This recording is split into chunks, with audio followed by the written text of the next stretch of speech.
Lahore high court bar نے 6 ججز کے خط کے معاملے پر سپریم کورٹ میں درخواست دائر کر دی۔ انکوائری کمیشن کی تشکیل کو غیر آئینی اور غیر قانونی قرار دینے کی استدعا درخواست پی ٹی آئی رہنما حامد خان کے ذریعے دائر کی گئی۔ موقف اپنایا، ججز کے الزامات کی انکوائری کے لیے سپریم کورٹ کے ججز پر مشتمل کمیشن بنایا جائے، عدالتی امور میں مداخلت کرنے والوں کو قرار واقعی سزا دی جائے۔ اڈیالہ جیل میں 190 ملین پاؤنڈ ریفرنس پر سماعت، بانی پی ٹی آئی نے نیا پنڈورا باکس کھول دیا۔ احتساب عدالت کے جج ناصر جاوید رانا سے کہا، بشرا بی بی کو بنی گالا میں زہر دینے کی کوشش کی گئی، ان کی جلد اور زبان پر نشانات ہیں، مکمل میڈیکل چیک اپ کرنے کا حکم دیا جائے، اگر بشرا بی بی کو کچھ ہوتا ہے تو اس کے ذمہ دار جنرل عاصم منیر ہوں گے۔ عدالت نے بانی پی ٹی آئی کو بشرا بی بی کے طبی معائنے سے متعلق تفصیلی درخواست دینے کی ہدایت کر دی۔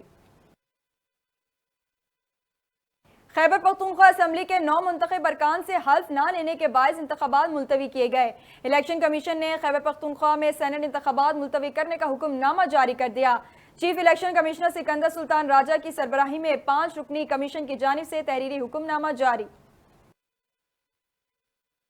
عادی چور اپنی عادت بد سے باز نہ آیا، مگر پھر اس کا اعتکاف میں بیٹھنا بھی کام نہ آیا۔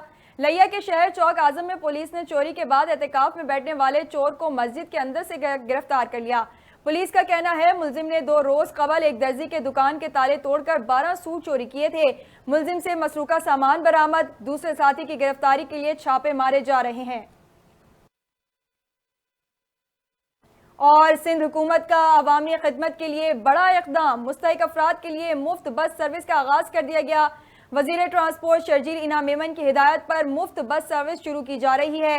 سرکاری طور پر کورنگی سے حیدرآباد تک بس سروس چل رہی ہے۔ حیدرآباد سے میرپور خاص تک مفت بس سروس کا آغاز ہو گیا۔ محکمہ ٹرانسپورٹ سندھ کا کہنا ہے بس سروس آج سے شروع کی گئی ہے۔